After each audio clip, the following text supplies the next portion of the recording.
Ceci est un livre audio autogénéré par Google. Chronique d'un médecin colonial. Acteur de la science. Collection dirigée par Richard Moreau, professeur émérite à l'Université de Paris 12, et Claude Brzezinski, professeur émérite à l'Université de Lille. La collection Acteurs de la science comprend des études sur les acteurs de l'épopée scientifique humaine, des inédits et des réimpressions de textes anciens écrits par les savants qui firent la science ou sur eux par leurs pairs, des débats et des évaluations sur les découvertes les plus marquantes et sur la pratique de la science. Titre paru. Henri de Lorna, Les tribulations d'Henri en Pologne occupée, 1941-1945. Témoignage. Note introductive de Richard Moreau, 2010. Jean Boulaine, Richard Moreau, Pierre Zer, Éléments d'histoire agricole et forestière, 2010. Anne-Claire Déré, La science pour le meilleur et contre le pire. Maurice Javillier, 1875 à 1855. Note de l'édition par Richard Moreau. Préface de Philippe Kourilski, 2010. Jean C.A., Une vie de mathématicien. Mes émerveillements, 2010. Claude Brzezinski, Les images de la Terre. Cosmographie, géodésie, topographie et cartographie à travers les siècles, 2010. David Annie, Rencontre avec des guérisseurs. Magnétiseur, radiesthésiste et rébouteux en Champagne-Ardenne. Préface de Richard Moreau, 2010. Richard Moreau, Pasteur et Besançon. Naissance d'un génie. Préface par Jean Defrane, 2010. Yvon Michel Briand, Une histoire de la résistance aux antibiotiques. À propos de 6 bactéries. Avec une lettre du professeur Yves Chabert, 2009. Jean-Dominique Bourzat, Une dynastie de jardiniers et de botanistes, les Richards. De Louis XV à Napoléon III, 2009. Thomas de Vittori, Les notions d'espace en géométrie. De l'Antiquité à l'âge classique, 2009. René Valery Rado, La vie de Pasteur. Préface par Richard Moreau, 2009. Nausicaa Sabalios, Le système de santé Navarro. Savoir rituel et scientifique de 1950 à nos jours, 2009. Roger Tessou, Une histoire de l'ulcère gastro-duodénal. Le pourquoi et le comment, 2009. Robert Loqueneux, Henri Boisse. Réflexions sur les méthodes et l'histoire de la physique, 2009. Suite des titres de la collection à la fin du livre. André Audoineau. Chronique d'un médecin colonial. L'Harmattan. Du même auteur. Le Dr Schweitzer et son hôpital à Lambaréné, L'envers d'un mythe, 2005. Éloge de la médecine coloniale, Regard sur la santé en Afrique, 2010. Copyright L'Harmattan, 2011. 5 à 7 rue de l'École Polytechnique, 75 005 Paris. http://www.librairieharmattan.com. Diffusion.harmattan@wanadoo.fr. harmattan@wanadoo.fr. ISBN 978 2 296 54 517 5. EAN 9 782 296 545 175. À tous les miens. Préface. En 1890, fut créée à Bordeaux l'école principale du service de santé de la marine, plus tard école principale du service de santé de la marine et des colonies. À partir de 1905, ces élèves destinés à exercer outre-mer firent un stage d'application à l'école du service de santé des troupes coloniales du Pharo à Marseille à laquelle en 1955, M. René Coty, président de la République, remit les insignes de la Légion d'honneur. Dans son discours, il en avait résumé ainsi la mission: préparer les médecins et les pharmaciens voués à soigner les populations des régions tropicales de l'Union française. En effet, le corps de santé des colonies et des pays de protectorat, issu de celui de la marine en 1890 et qui devint en 1903 le service de santé des troupes coloniales, avait pour tâche, outre sa vocation militaire, d'exercer la totalité des compétences de santé publique dans les pays de l'Empire français, devenu Union française en 1946, à l'exception du Maghreb. L'immense cohorte de près de 9000 médecins et pharmaciens formés dans ces deux établissements pendant plus d'un siècle a produit une grande médecine coloniale, peut-être même ce qu'il y a de plus positif dans la politique coloniale de la France, affirmait le professeur Alexandre Minkowski en 1991. Vous devez être plus que des médecins ordinaires, aux connaissances sûres et étendues, disait le professeur Albert Pitre, 1848 à 1928, doyen de la faculté de médecine de Bordeaux, en s'adressant à messieurs les étudiants de la marine, lors de la rentrée de 1890. Il leur demanda en outre d'inspirer le respect et l'amour de la mère patrie aux populations qu'ils visiteraient, en émissaires de la civilisation. Dès lors, c'est plus que des médecins ordinaires exercèrent leur art en Extrême-Orient, Chine, Indochine, à Madagascar, la Grande Île, en Afrique, dans les facultés de médecine comme dans les instituts Pasteur ou dans la brousse.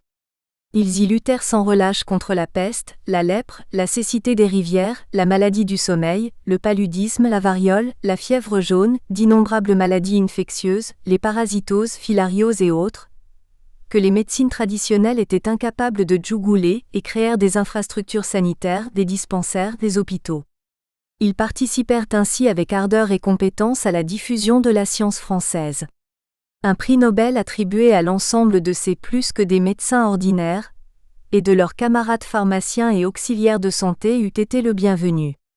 Même sans contester a priori le prix Nobel de la paix qu'Albert Schweitzer reçut en 1952, il eût été juste de joindre aux docteurs de Lambaréné, pasteurs et organistes avant d'être médecins, ces innombrables confrères dont certains sont célèbres tels Noël Ballet, Marchou, Colomb, Lavran, Jameau, Laquintini, Georges Guibert, mais dont la plupart sont restés inconnus. Tous cependant furent les acteurs des aspects positifs de la colonisation d'eux. Cette récompense serait encore plus justifiée en 2011 quand, sans respect pour la vertu de ces citoyens dont certains donnèrent leur vie pour soigner autrui partout dans le monde, l'État ferme, pour des raisons budgétaires, deux structures centenaires comme l'École de Bordeaux et le Pharo, qui ont joué un rôle essentiel pour la réputation humaniste et scientifique de la France. Le docteur André Audoineau, qui a vécu la médecine coloniale dans la brousse pendant de longues années, fait partie de cette élite. Dans son livre qui se lit mieux qu'un roman, il raconte à travers sa vie, celle des plus que des médecins ordinaires, souvent issus de nos campagnes françaises comme lui, affrontés constamment à des situations médicales difficiles ou imprévues dans une nature souvent hostile et parmi des populations inconnues. Il nous entraîne avec talent et humour parfois, dans un flot d'aventures vécues en Afrique, à Madagascar, en Océanie et même en France, où il œuvra tout de même pendant quelques années vers la fin de sa longue carrière avant de repartir encore pour l'Afrique. Ce passé maintenant révolu mérite de rester dans les mémoires. Tout l'intérêt de ce livre est d'y contribuer par la description de la vie de chaque jour par lui-même d'un des acteurs de cette saga dans son combat avec la maladie et la mort en Afrique et ailleurs. Cette chronique de la vie d'un médecin colonial, que l'on pourrait sous-titrer « D'un pays à l'autre », dit bien l'acceptation des dépaysements constants qui fut le choix des médecins tropicaux français au profit de l'homme. Pour cela, il faut disposer d'une force d'âme particulière matinée parfois d'un grain d'inconscience face aux dangers encourus. Sur ce point, le nom d'Alexandre Yersin se suffit à lui-même. Nous appartenons, le docteur André Audoineau et moi, à une génération dont les lectures de jeunesse furent souvent consacrées à des livres destinés à nous faire rêver au Sahara et à bien d'autres rivages. Théodore Monod, dont je fus l'ami, parlait souvent du Sahara comme d'une mer, et plus généralement à notre empire colonial, tant célébré avant la guerre de 1939 à 1945. Il me reste de vagues souvenirs de l'exposition coloniale pour avoir lu et relu le numéro spécial de L'Illustration, qui en fit connaître les splendeurs partout en France. L'Afrique de ma jeunesse est restée pour moi un rêve. Je n'ai finalement été africain que par la direction d'un 3e cycle parisien consacré principalement à ce continent.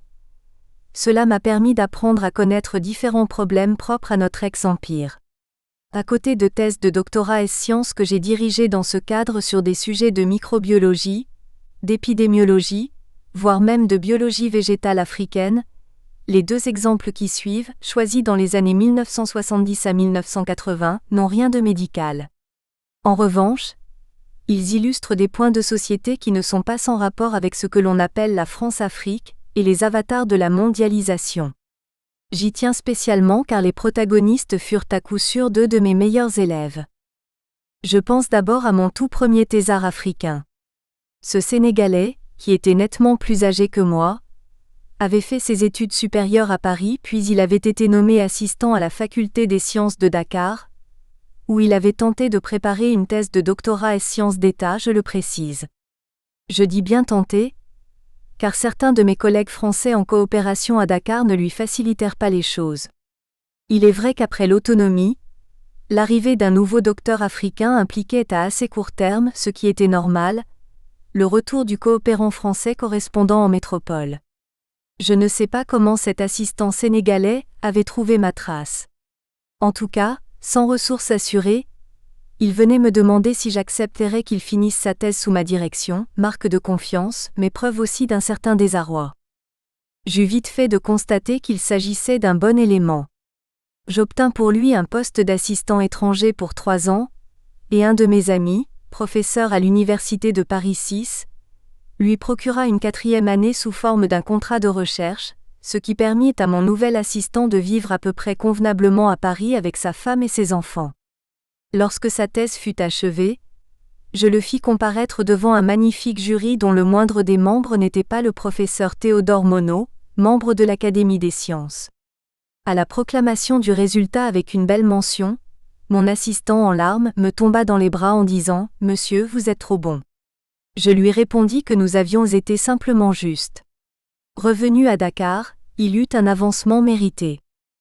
Le second exemple me tient autant à cœur que le précédent. Il concerne un autre de mes thésards de doctorat et sciences d'État, mais aussi le sort de villages africains sacrifiés au profit de la sacro-sainte rentabilité. J'avais grosso modo 40 étudiants de 3e cycle à chaque promotion. Ils étaient presque tous africains, et je m'attachais à les connaître personnellement. Une année, un grand malien restait à l'écart. Il m'échappait. Je jugeais nécessaire de crever l'abcès s'il y en avait un, et je l'invitai à venir dîner en famille chez moi. À cette occasion, j'appris qu'il ne recevait pour vivre que la portion congrue d'une bourse attribuée par une organisation internationale. Le reste alimentait le budget de l'organisme parisien qui la gérait, elle et celle de ses camarades. C'était la raison compréhensible de sa bouderie. Je ne pus rien y faire sinon regretter, mais j'acquis sa confiance. De tous mes élèves africains, ce jeune vétérinaire fit de loin la meilleure thèse de doctorat et sciences d'État que j'ai eu à diriger et à présider pendant toute ma carrière. Le sujet avait été imposé par l'organisme qui finançait la bourse.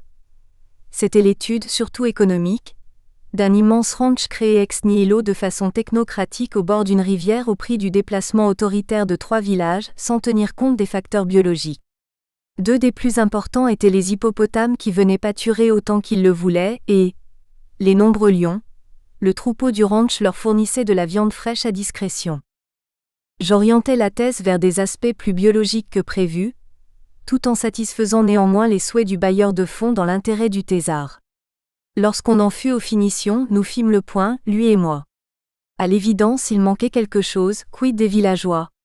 On était à la veille des grandes vacances et mon élève, marié et père de famille, rentrait au pays retrouver les siens pour l'été. Je lui demandai d'aller voir ces villageois qui avaient été déportés de leur village, et de parler avec eux. Ce ne fut pas facile pour lui car il était le directeur adjoint, en congé pour le temps de thèse, du ranch qui avait été à l'origine de la destruction de ces villages et du confinement de leurs habitants dans les zones les plus défavorables du secteur, mais il le fit. Je signale au passage que le salaire du directeur du ranch, vétérinaire français du même âge que mon élève, était 20 fois plus élevé que celui de ce dernier qui avait à nourrir non seulement sa famille, mais aussi sa grande famille. Les interviews que fit mon élève cet été-là auprès de ses compatriotes constituèrent le dernier chapitre de son travail. La soutenance bénéficia également d'un très beau jury, dont je confiai une nouvelle fois la présidence d'honneur au professeur Théodore Monod. Fait caractéristique, la discussion ne porta que sur le dernier chapitre tant son contenu humain était riche. Depuis, mon ancien élève poursuit une très belle carrière au service de son pays et de la communauté internationale. Ces 2 exemples suffisent à montrer, s'ils en étaient besoin, que nos frères africains savent parfaitement entrer dans l'histoire, du moins telle que la conçoit l'Occident quand celui-ci se décide à leur en concéder la possibilité. Notre médecine coloniale a contribué de façon notable à ce beau résultat grâce à la générosité des hommes qui la servirent pendant plus d'un siècle. Ce livre en porte témoignage. La devise de leur école, Marie Transvemar, Hominibus Semper Prodes, sur mer et au-delà des mers, être toujours au service des hommes, est applicable à tous les moments de l'existence, de surcroît quand il s'agit de la santé et de la vie des gens. Généralisable à l'ensemble des personnes dont la vocation est de chercher à soulager autrui, elle est contenue implicitement dans l'admirable interpellation de Pasteur III. On ne demande pas à un malheureux « De quel pays ou de quelle religion es-tu » On lui dit « Tu souffres, cela suffit, tu m'appartiens, et je te soulagerai ». Il est bon de la rappeler sans relâche face à un état d'esprit récurrent dans certains milieux où l'on voudrait que les travaux de Pasteur aient eu pour objectif principal d'améliorer la santé des travailleurs, afin de rendre leur exploitation plus rentable pour le capital. Selon les mêmes, la lutte engagée à partir de la fin du XIXe siècle contre les grandes endémies qui atteignaient l'Afrique aurait eu aussi pour seul but de sauver du matériel humain sans lequel les colonies seraient sans valeur. 4. C'est facile à dire depuis Paris. C'est surtout oublier l'éthique qui anime les professionnels de la santé dont je fais partie. Pour reprendre une autre maxime des médecins coloniaux, elle remonte en fait à Hippocrate. Notre éthique veut simplement que notre premier souci soit de s'occuper du plus grand nombre afin d'empêcher le plus possible d'hommes de mourir, et rien d'autre. Per vias recta, la devise que Jean-Baptiste Biot, 1774 à 1862, maître de Pasteur, transmis à ce dernier est aussi la nôtre. Ce troisième livre du docteur André Audoineau, au style vif, tonique, direct, s'achève sur une dernière proposition d'aventure qui fut faite à l'auteur peu de temps après qu'il eut posé définitivement son sac. Je ne la déflorerai pas tant elle fut belle. Amis lecteurs, vous la découvrirez en lisant l'ouvrage d'un homme de cœur. Vous ne le regretterez pas. Richard Moreau. Professeur émérite de microbiologie à l'Université de Paris 12. 1. Voir André Audoineau, 2005, le Dr Schweitzer et son hôpital à Lambaréné. L'envers d'un mythe. L'Harmattan. L'auteur a bien connu Dr Schweitzer, dont il a été le voisin à Lambaréné pendant plusieurs années. 2. Voir Philippe David, 2007, le Dr Schweitzer et son hôpital à Lambaréné. L'envers d'un mythe d'André Audoineau. Note de lecture Afrique contemporaine, 2, numéro 222, pp 273 à 276. 3. Louis Pasteur, 1886, discours prononcé le 8 juin 1886 à l'inauguration de l'asile maternel de la Société philanthropique. Œuvre de Pasteur, Masson, Paris, 1939, 7, page 411. 4. Citation d'André Audoineau dans Éloge de la médecine coloniale. Libre propos. Oul.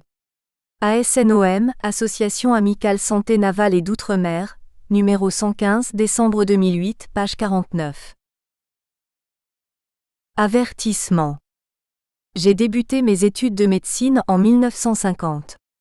Diplômé de la faculté de médecine de Bordeaux, j'ai été préparé par l'école de santé navale et l'école d'application du service de santé coloniale du Pharo à Marseille à la vie outre-mer. Mes maîtres étaient non seulement chargés de m'inculquer un savoir en médecine tropicale, mais également de m'initier à la vie en brousse auprès des populations civiles. Ce qu'ils ne m'avaient pas dit, et qu'il était pourtant indispensable de savoir, c'est qu'avec la pratique de la médecine blanche et savante, j'allais entrer en concurrence avec des guérisseurs, des sorciers, des charlatans, une médecine noire avec ses incantations, ses médications diaboliques, ses pratiques ancestrales. J'aurais donc un véritable défi à relever. Avec mon stéthoscope, mon appareil à tension, mon marteau à réflexe, ma lampe frontale, mes connaissances élémentaires en chirurgie et parfois, les rayons X, j'allais devoir donner l'illusion qu'avec des moyens aussi simples, l'admirable science médicale occidentale était destinée à remplir dans l'humanité souffrante un rôle magique. Pour des populations abandonnées, ignorantes et soumises à des influences maléfiques, accablées par toutes les misères du monde, il me fallait convaincre. Les médicaments devaient soulager ou guérir par leur seule efficacité, sans qu'il soit nécessaire de réformer les conduites individuelles, Les injections vaccinales n'étaient pas des principes maléfiques et devaient prévenir, empêchant ainsi le plus d'hommes possible de mourir. La chirurgie dans laquelle l'homme noir avait une foi inébranlable, même si elle consistait d'abord à tuer le malade, devait sauver ou réparer. Il me fallait donc ne pas être un simple extincteur de symptômes, mais acquérir une puissance supérieure, être un magicien. Face à l'homme noir malade, chez qui les comorbidités étaient fréquentes, j'ai essayé de l'être et pense y avoir réussi. Ma formation de médecin colonial et ma vie sur le terrain pendant de très nombreuses années ne m'ont-elles pas obligé à être à la fois ethnologue et surtout, anthropologue ? C'est pourquoi partout où je me suis trouvé, j'ai appris d'abord à regarder l'autre tel qu'il est, qu'il soit africain, malgache ou insulaire. Et de me souvenir de ce que disait la Casa, le prélat espagnol qui accompagnait Christophe Colomb dans un voyage aux Amériques. Tous les peuples sont des hommes, et pour chacun d'eux il n'existe qu'une seule et même définition. Il était fait de chair et d'os comme moi, mais avait ses croyances, ses coutumes, ses habitudes.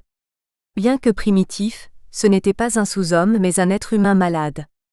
S'il pouvait souffrir d'affections communes comme moi, il avait également sa pathologie propre avec le paludisme, la lèpre, le pian, les filarioses, le trachome ou la variole, etc. Confronté au quotidien à des endémies sporadiques, variole en Côte d'Ivoire, peste bubonique à Madagascar, j'allais réaliser que les hommes n'étaient pas toujours créateurs de leurs maux, et que le vrai métier de médecin colonial ne commençait que lorsque l'on pénétrait à l'intérieur du pays pour rassembler les populations, dépister, ficher, traiter. J'allais devoir m'occuper du plus grand nombre afin d'empêcher le plus d'hommes possible de mourir, et comprendre que la médecine curative et individuelle n'était pas forcément une bonne pratique en Afrique, et qu'il fallait souvent privilégier la médecine préventive et collective. Faire de l'humanitaire, et pas seulement de l'humanisme médical. Alors, mes pratiques médicales soigneusement acquises et réglementées, importées d'Europe, allaient-elles être les bonnes ? Certainement pas. J'allais devoir m'adapter, car privé des moyens élémentaires d'investigation, c'est de mes sens et surtout de mon bon sens dont j'allais avoir besoin, convaincu que l'examen clinique était primordial. Encore aujourd'hui, malgré l'aide que peut apporter la radiologie, la cytologie et l'hématologie, je suis toujours persuadé que l'étalon or de l'élaboration diagnostique reste l'interrogatoire et l'examen clinique. Comprendre également que les maladies ne se décrivent bien qu'à l'intérieur des systèmes culturels, et que je n'avais pas affaire à un malade ordinaire, parce qu'habitué à consulter régulièrement les tradithérapeutes, que l'art médical ne se réduisait pas seulement à une ordonnance de piqûres et de comprimés, mais d'abord à une écoute des patients, des familles et même des soignants, mes collaborateurs. Qu'enfin ce qui semblait être un idéal thérapeutique pour moi ne l'était pas forcément pour lui. En choisissant ainsi de partir ailleurs, d'un pays à l'autre, telle a été ma vie professionnelle. Introduction, d'où je viens. Je suis né dans un petit village, un hameau au caractère limousin bien affirmé avec ses murs schisteux et ses toits de tuiles brunes. Il n'y avait ni route, ni eau courante, ni électricité et derrière chaque fenêtre des 12 exploitations agricoles, croupissait la vie paysanne. C'est là, un matin d'octobre 1930, dans une petite chambre où le jour tardait à venir, que la sage-femme qui m'attendait depuis plus de 48 heures et s'impatientait, me sortit du ventre de ma mère avec les fers. Ma mère épuisée connut donc les affres de l'accouchement et moi, les difficultés de la naissance. Je fus réanimée comme on le faisait à l'époque, en me suspendant par les pieds, avec de grandes claques dans le dos et de violentes pressions sur le thorax. S'il est aujourd'hui facile, avec les moyens modernes, de bien faire accoucher une femme, il est toujours difficile de bien faire naître un enfant. Mes parents, petits paysans, étaient installés dans le village où les ancêtres, depuis 1865, en faisant l'acquisition de landes et de lopins de terre, avaient constitué un mince patrimoine terrien d'une vingtaine d'hectares. Je ne sais pas grand-chose de mes ancêtres, car dans ma famille, je n'ai que rarement entendu raconter l'histoire des anciens. C'est en fouillant les fonds poussiéreux des vieilles commodes où se trouvaient remisés papiers et photos, que j'ai construit l'image de mes aïeux. J'aimais la vieille commode vermoulue, où il y avait un paquet qui m'intriguait beaucoup. C'était un très vieux bonnet de nuit dans lequel étaient enfermés des papiers du même âge, jaunis par les ans et gris génotés par la vermine. La première fois, j'avais hésité à faire glisser la faveur marron qui les attachait, n'insistait guère et l'a remis en place comme auparavant. Je ne réalisais que bien plus tard l'importance de ces documents manuscrits. Il s'agissait d'actes notariés, écrits de la plus belle plume des clercs de l'époque, et dont certains remontaient au milieu du XIe siècle. Quelques cadres suspendus au mur portaient également le poids de figures anciennes comme celle de mon grand-père paternel, tué en 1916 à Verdun. Photographié en uniforme de fantassin, avec son mètre 85, c'était un soldat moustachu qui portait beau. Lorsque je me rendis à l'école communale pour la première fois, on me montra le monument aux morts. Il figurait tout en haut, en première place sur la longue liste des morts pour la France. Ainsi, avec le temps, sont nées d'autres vies, d'autres visages et à des moments où je ne les attendais pas. Ce sont mes souvenirs. Mes parents ont été de véritables galériens de la terre, des gens du pain noir qui ont vécu plus de pommes de terre, de châtaignes, de petits salés que de beefsteak et de beurre. C'étaient des gens rudes, peu loquaces, qui entre eux ne s'exprimaient qu'en patois, se parlaient limousin que j'avais également appris, même si l'école m'obligeait à ne m'exprimer qu'en français, cette langue qui était encore à peu près ignorée par certains habitants du village. Le sujet de toutes les conversations était le temps, le cours du bétail sur les marchés locaux et les décès survenus dans la commune. Dans leur vie trop dure, il n'y avait que peu de place pour les sentiments, mais n'étant pas traité différemment des autres enfants du village, je considère que j'ai été un enfant heureux. À l'âge de 5 ou 6 ans, je coussais à la cuisine avec ma grand-mère et m'endormais toujours le nez dans le traversin en plume. J'avais chaud et je me sentais rassurée. Plus que ce jour de juin 1944 où blindés et autres matériels lourds de la division SS Das Reich, en route vers la Normandie, passèrent à quelques centaines de mètres de la maison. Ils allaient s'arrêter un peu plus loin, à Oradour-sur-Glane. Tout le monde connaît l'histoire de cette petite ville martyre. J'ai comme tous les enfants eu la rougeole, la varicelle et la coqueluche. La vaccination n'existant pas, je fus traitée à la maison par une potion dont je vous livre la composition. On ramassait dans les prés humides un bon tas de bonnes grosses limaces rouges, auxquelles on ajoutait 1 ou 2 kilos de sucre en morceaux. Le tout était enfermé dans un grand linge de coton blanc que l'on suspendait au-dessus de l'évier. On plaçait en dessous une écuelle en terre cuite et l'on attendait que s'écoule un jus sirupeux, filant, onctueux, glaireux, incolore, sans odeur et sans saveur sauf sucré. C'était le sirop anti-coquelucheux. J'invite tous ceux dont la curiosité et la crédulité ne seraient pas entièrement satisfaites à consulter le dictionnaire des spécialités pharmaceutiques Vidal et à chercher une spécialité inscrite sous le nom d'hélicidine. Ce n'est ni plus ni moins que du jus de limace ou d'escargots, très efficace contre les toux sèches et quinteuses. Et il ne coûte pas cher à la sécurité sociale. Dans le village, tous les paysans étaient pauvres, même très pauvres. Pas plus que le métayer qui déménageait tous les ans à la Toussaint. Avec sa paire de vaches et sa charrette dans laquelle il mettait son lit, sa paillasse, sa table et quelques chaises, il partait chercher ailleurs son pain noir, ne pouvant échapper à l'existence de soumission qu'était celle d'un paysan qui cultivait la terre des autres. Les grandes fermes toutes proches, les bois et les étangs, étaient la propriété du monsieur qui occupait une grande maison bourgeoise que l'on appelait le château.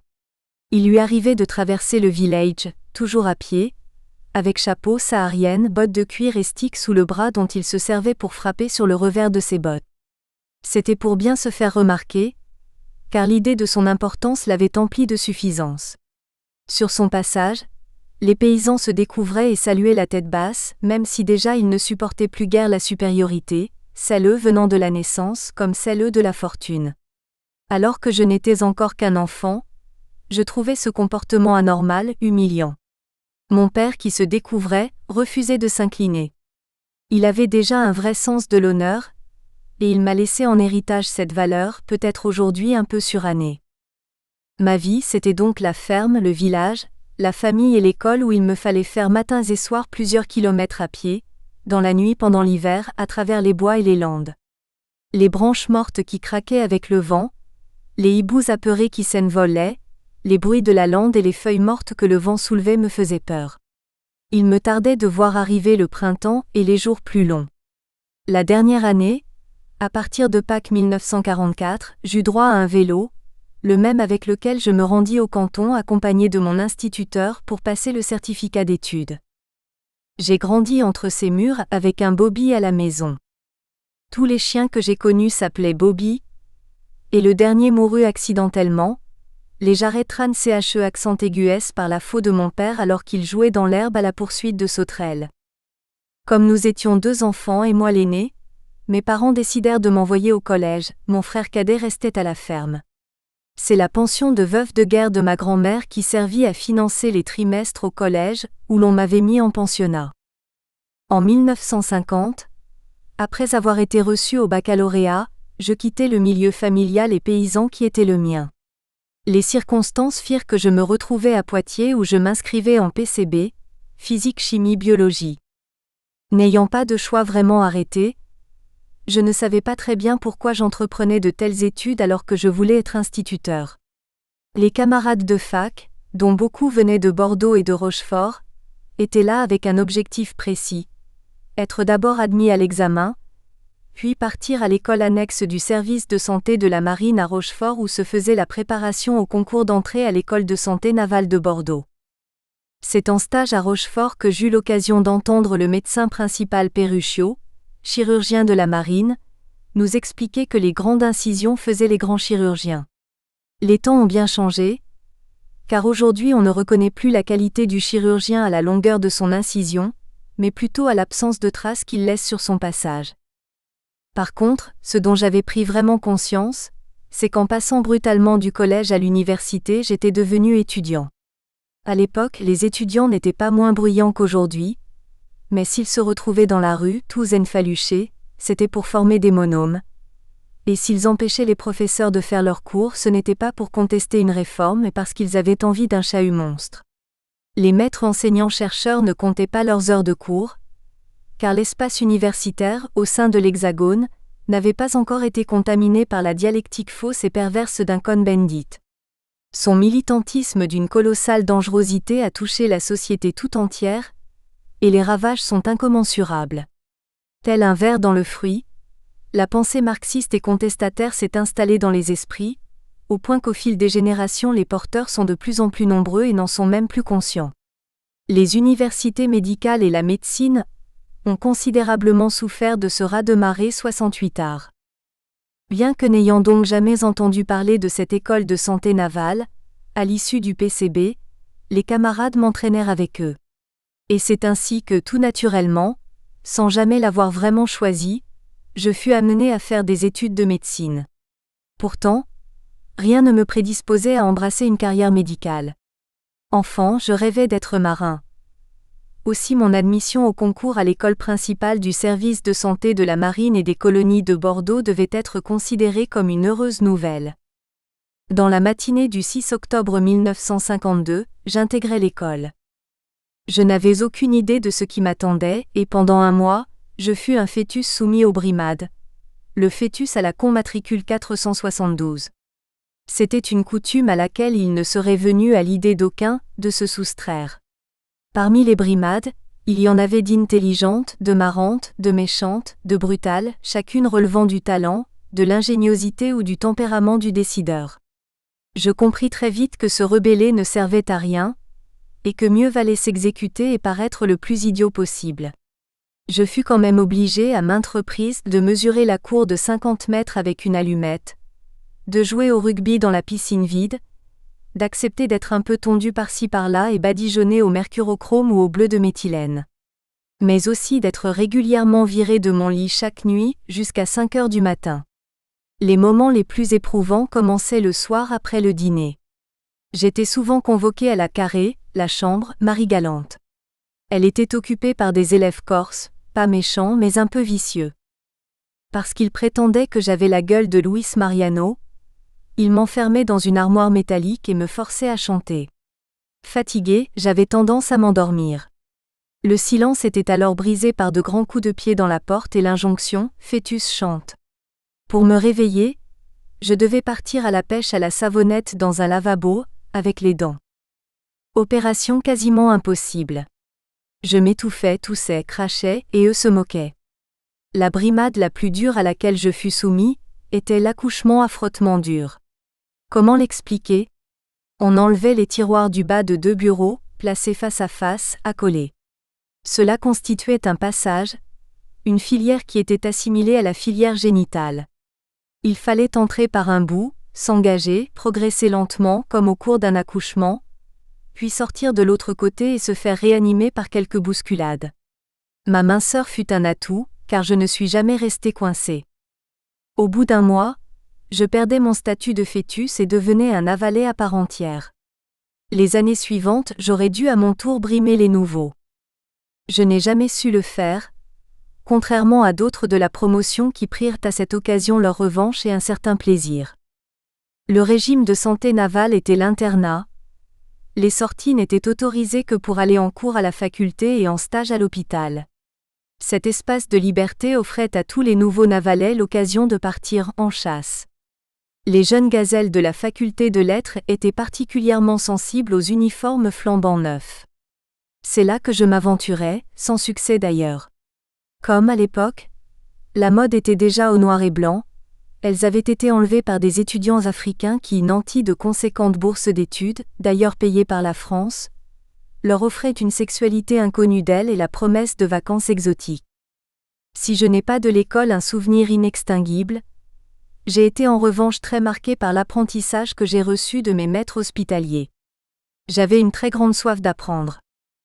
Dans les années 50, les examens complémentaires dont disposaient les médecins, même hospitaliers, étaient encore assez pauvres. À cette époque, le recours au sens et au bon sens, dans l'examen clinique d'un malade, était synonyme de bonne pratique médicale et cela souvent suffisait. Il fallait donc d'abord être un bon clinicien pour servir dans des zones où le diagnostic ne pouvait attendre un second avis. J'aimais cette médecine où l'on m'avait appris à me servir de mes 5 sens et de mon intuition.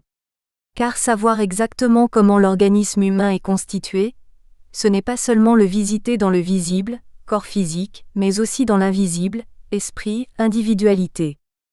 C'est peut-être cette chose fondamentale qui manque le plus à la formation des jeunes d'aujourd'hui.